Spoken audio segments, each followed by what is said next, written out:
Yeah. Now, Jack, I'm thinking about something that you said just a few minutes ago about having to change up your script, right?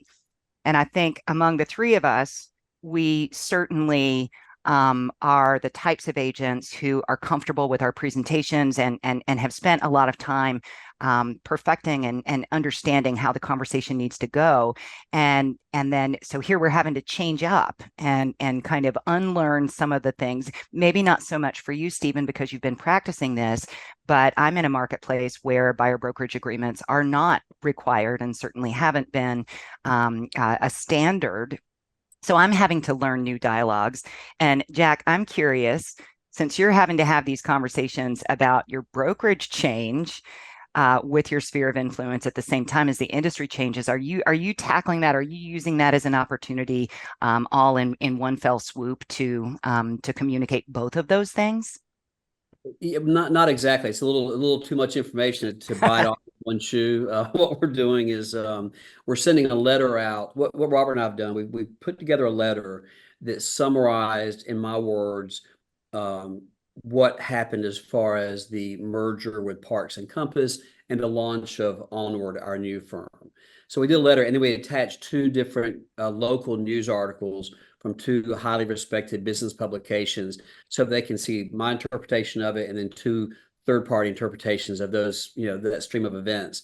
So we're sending that out in letter form.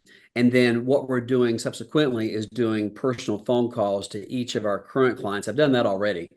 But each of our current clients, and then going through our sphere of influence and talking to folks individually, and that one-on-one contact, as you guys were talking about a few moments ago, it gives you that venue for having the conversation personally with your clients, answering their questions, and making sure that we really help one educate our consumers locally because real estate's local, and even though this is a national phenomenon with the Department of Justice, how that's applied locally and how that's interpreted locally within the boundaries of the Department of Justice may look a little bit different. And I'll give you an example of that.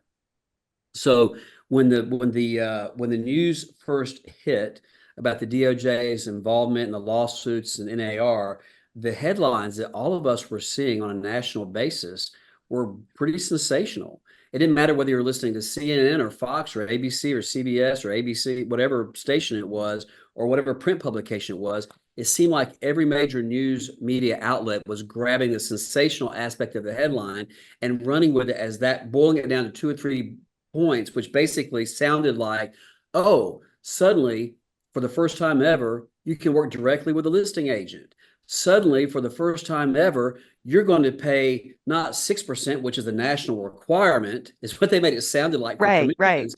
And now it's going to be 3%, saving sellers 3% on each transaction. And buyers, they're going to pass that on the buyers, and buyers are going to save 3% on the purchases. None of that was true, Yep. but they were stating it as if this was fact, and they were taking some of the talking points and running to the finish line with things that just clearly were not accurate.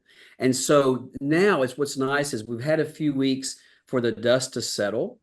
We know more what that looks like. And now, as individuals in our respective markets, we can go out there and talk to our clients and say, here's what really happened.